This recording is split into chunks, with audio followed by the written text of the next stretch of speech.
Hello, my name is Deborah Jehu, and I'm a postdoctoral researcher at the University of British Columbia, and thank you for your interest in my presentation. The title of my presentation is The Minimal Clinically Important Difference of Cognitive Assessment Tools in Older Adults Who Fall, a secondary analysis of a randomized controlled trial. Impaired executive functions are common in older adults who fall and are often not included in falls risk assessments. Improved executive functions are underlying mechanisms by which exercise reduces falls.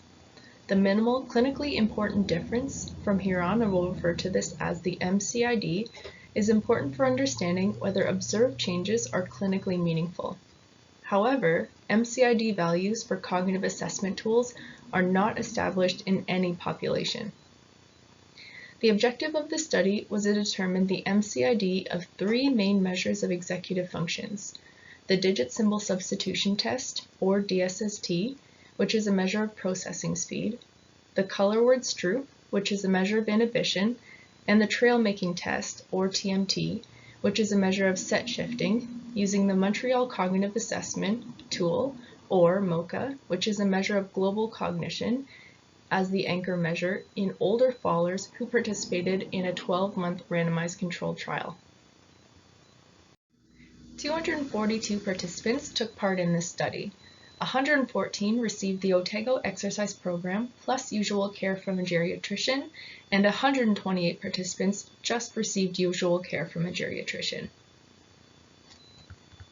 Participants were assessed on the cognitive outcomes, that is, the digit symbol substitution test, the color word Stroop, and the trail making tests, as well as the Montreal Cognitive Assessment at baseline and 1 year. The Montreal Cognitive Assessment was the anchor measure to calculate the MCID.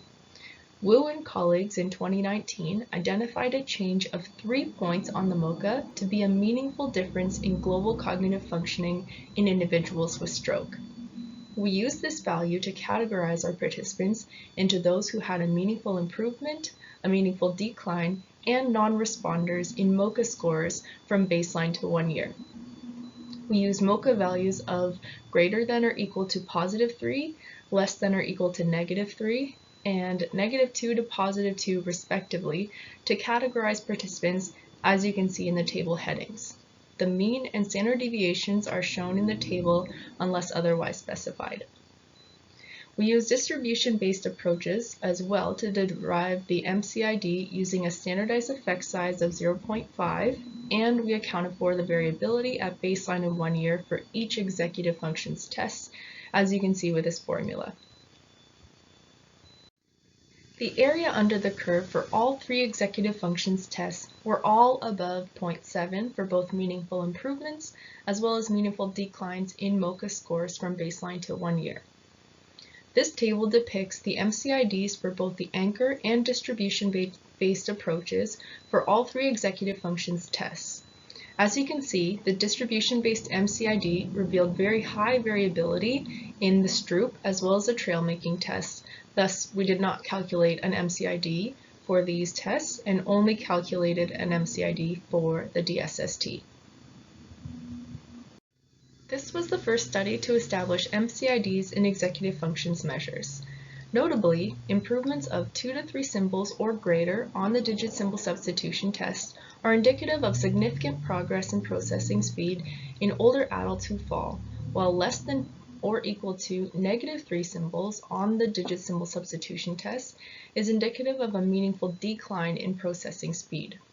Therefore, clinicians can use these values to interpret whether changes in processing speed have reached a clinically important threshold in response to exercise. Due to the high variability in the trail making test and Stroop, the MCIDs for these tests could not be estimated, and they are therefore not recommended executive functions tools in older adults seeking medical attention after a fall.